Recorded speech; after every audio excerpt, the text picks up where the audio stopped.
Pemirsa Madu TV Nusantara dimanapun Anda berada, masih bersama kami LD Pejando Kabupaten Kediri dalam acara Santri Sowan Kiai di dalam Romo Kiai Harun Ar-Rasyid. Nggih Kiai, ngeten. Di masyarakat umum banyak sekali orang-orang itu mengucapkan syukur. Artinya syukur secara lisan, alhamdulillah ketika diberi sesuatu, alhamdulillah ketika mendapatkan sesuatu, alhamdulillah setelah makan atau mendapatkan sesuatu selalu mengungkapkan alhamdulillah. Tetapi setelah itu tidak sesuai dengan perilakunya. Ketika dikasih sesuatu, misalkan dikasih uang 500.000, langsung alhamdulillah, syukur-syukur. Kelihatan seperti itu, tapi kemudian uang 500.000 ini dibelanjakan tidak sesuai dengan apa yang diperintahkan oleh Allah. Nah itu nanti dibuat maksiat atau nanti dibuat beli sesuatu yang tidak baik menurut agama. Nah itu syukur yang seperti itu, apakah bisa dikatakan syukur sesuai dengan tuntutan syariat kita ya? Terima kasih. Alhamdulillah. Ini sudah menjadi kebiasaan lisan saya. Obah-obah ya alhamdulillah. Yang mereka memang saya katakan berbicara tentang syukur tidak pernah usang tadi kan gitu. Syukur itu jane dalam perwujudan. Ya cara-cara Jawa ini kan matur nuwun kan. Nah, ketika bocah disangoni muni matur nuwun, terus tiba-tiba polahe karo yang memanfaatkan sangu ra gotro kaya karepe sing nyangoni. Kan sing nyangoni ya muring-muring. Cara ngerti matur nuwun. Tok nete-nete mesti disangoni ora bikin geladur. Misalnya kan begitu. Ya iki jane sebenarnya sama saja. Kalau kita berbicara tentang perwujudan dari syukur, itu pertama yang paling secara responsif muncul adalah ucapan. Lek Jawa matur suwun, lek bahasa saatnya alhamdulillah. Tapi ada 3 unsur perwujudan syukur yang tidak boleh diabaikan. Saat bisa syukur bil lisan, maka berkelanjutan dengan syukur bil jinan. Jadi nalar dan hati mencari makna dari nikmat yang telah diterima. Nah memang jadi rasa mulane ya podo-podo matur nuwune antarane sing 10.000 10.000 karo 5 juta kacek memang. Dari sini alhamdulillah kita pada Allah juga begitu. Yang ketiga, setelah nalar dan hati kita memahami nikmat itu, maka muncullah ini sebenarnya itu secara otomatis. Kalau syukur bil lisan sudah, kemudian bil jinan perenungan itu juga muncul, maka yang ketiga adalah syukur bil arkan, yaitu gerakan aktivitas jasmaniah kita merupakan perwujudan dari syukur yang telah tertanam dari tadi. Kui insya Allah 3 unsur ini akan maka tidak akan terhindar dari yang dikatakan tadi. Ngalor ngidul ya alhamdulillah, tapi kelakuannya cuma masalah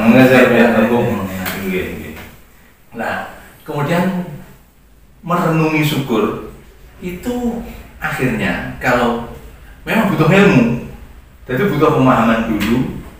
Syukur ini apa? Matur nuwun mergo nampa peparing. Nah, bagi orang mukmin, paringe Gusti Allah gak enek sing tidak bernilai. Baik itu kenikmatan maupun musibah. Sebagaimana pada pembicaraan kita tadi mengatakan ujian dari Allah yang berupa musibah itu lebih ringan dibanding dengan yang berupa nikmat. Itu kalau kita renungi akhirnya kita juga bisa terus menumbuhkan rasa syukur. Karena setiap musibah yang diberikan Allah kepada orang mukmin selalu diiringi kompensasi yang nilainya luar biasa. Kompensasi, cara boleh dhewe iki, cara wong kecelakaan iki asuransinya. Asuransinya iki gede banget. Lah asuransinya sangat besar. Ini kan saya sering mencontohkan. Makanya lek enek wong ngomongane sabar, saya katakan luwih istimewanya lek bisa mengangkat dari bersabar menjadi bersyukur. Dari bersabar menjadi bersyukur. Kok bisa? Terus saya tanya, abang gitu sabar karo syukur ki? Ya santai. Lemuni abot sabar. Sebenarnya sabar kuwi kelas ndek dia. Nyapa? Lah, urung roh hikmah yang tersimpan. Lah, hikmah yang tersimpan tertangkap, maka yang muncul akhirnya syukur. Ini kita contohnya secara ekstrim, umpamanya jaminan tadi atau semacam asuransi. Enak wong duwe omah. Omahnya senilai 150 juta beserta perabotannya. Terus ora sadinya omahe kaya apa ora. Ini hanya sebagai ibadat dan perbandingan. Kemudian rumah itu mengalami kobongan, rusak total sampai barang perangkatnya habis. Dan yang ada hanya pakaian yang dipakai. Kelambi sak pengatek sing tinggi, nalika peristiwa kebakaran tinggal itu saja. Ketika itu cara diparani tanggane ngretakne kabar musibah. Kuwi wonge mrene duwe karo ngurus dodong. Wong yo musibah kaya ngono. Tapi ini ada tapinya. Baliknya kompensasi atau garansi atau asuransi yang disiapkan oleh Allah. Lek iki mang omah iki wis mendapat jaminan 10 kali lipat apabila terjadi kerusakan. Dan sebelum tetangga datang, sang penjamin sudah datang memberikan surat apa ngarani? Surat jaminannya tadi. 1,5 juta ini pira dikalikan 10. Kan 1,5 miliar. Iya. Nah. Wujudnya omah momet. Awak karek lambi tok, tapi neng kantong sudah ada surat yang bernilai 1,5 miliar. Kira-kira nemoni tangga kamu hajar apa duwe? Iya. Nah iya. Nah, inilah hikmah yang tersimpan dari kartu ini pada orang yang kena musibah, sing wis ngerti hikmah yang tersimpan dari takdir pangeran. Sing akhirnya urip iki jeneng ora nek sing abot. Lek awake dhewe balik nyang kersane pangeran untuk kita. Kan yo ora enak musibah sing tumibul marang wong mukmin kejaba Gusti Allah nglebur dosane. Kan gitu dawuh Kanjeng Nabi. Bahkan disebutkan walaupun berupa goresan ujung duri. Jadi awake dhewe kena sak senit mulai wis ana dosa sing gugur. Apa neh musibah itu semakin berat. Mulane ngantek tuntunane Rasul yang awake dhewe lek sambang wong loro, semakin nemen lorone kita disunahkan minta doa kepada mereka.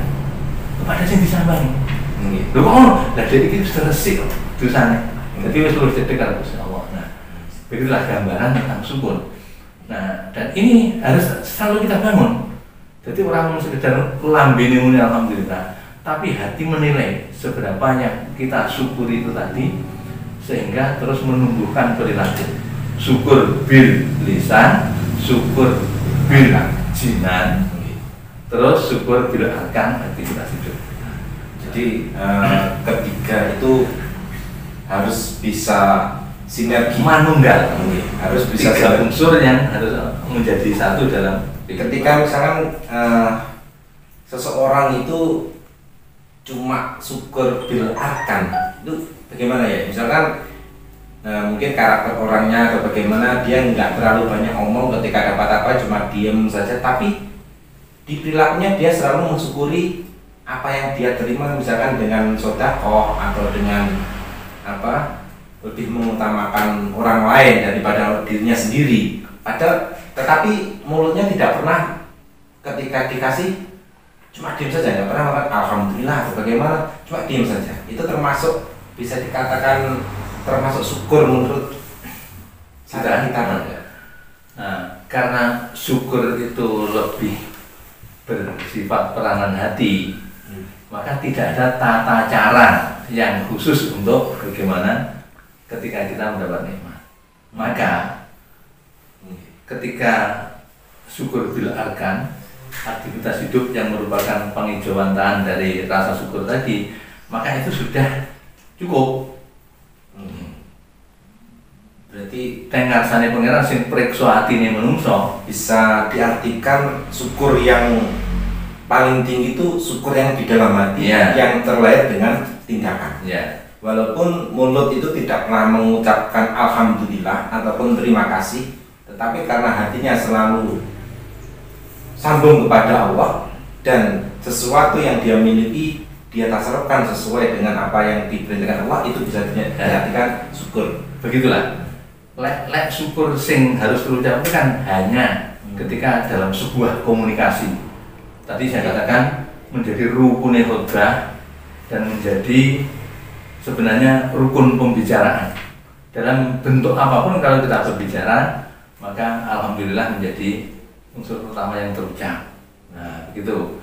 Kalau dalam kesendirian, orang ucap ketika perilaku kita sudah merupakan ungkapan dari rasa batin kita, maka sudah cukuplah syukur itu tumbuh dalam diri seseorang. Alhamdulillah, memang itu tadi hikmah tadi. Ketika kita dengan perenungan akhirnya bisa menemukan, maka kembali lagi syukurlah yang akhirnya muncul. Berarti syukur bil lisan itu untuk mencapai rasa syukur kita bil jinan. Ketika sudah syukur bil lisan dan bil jinan bisa sampai ke arkan. Ya. Gitu nih. Itu bahkan semacam semi otomatis. Semi otomatis ya, tidak mutlak begitu tapi sebagian besar begitu. Untuk melatih kita supaya bisa sampai ke jinan dan arkan itu harus apa? Perenungan. Iya. Gitu. Jadi hikmah, mencari hikmah dengan perenungan.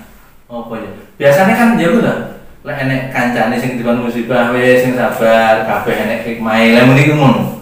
Padahal nasihat ini lebih dibutuhkan pada orang yang menerima nikmat. Oleh duit 7 miliar.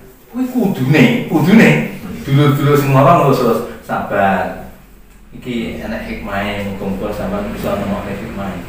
Coba ditambah gede gitu. Cobaan itu kan banyak yang kita munculkan. Gede. Mulai seperti contoh sederhana. Masa dhewe kehilangan motor barang ya kon alhamdulillah. Yo, sing penting perenungannya bisa. Upamane awake dhewe dolan yang alun-alun motore ilang. Alhamdulillah.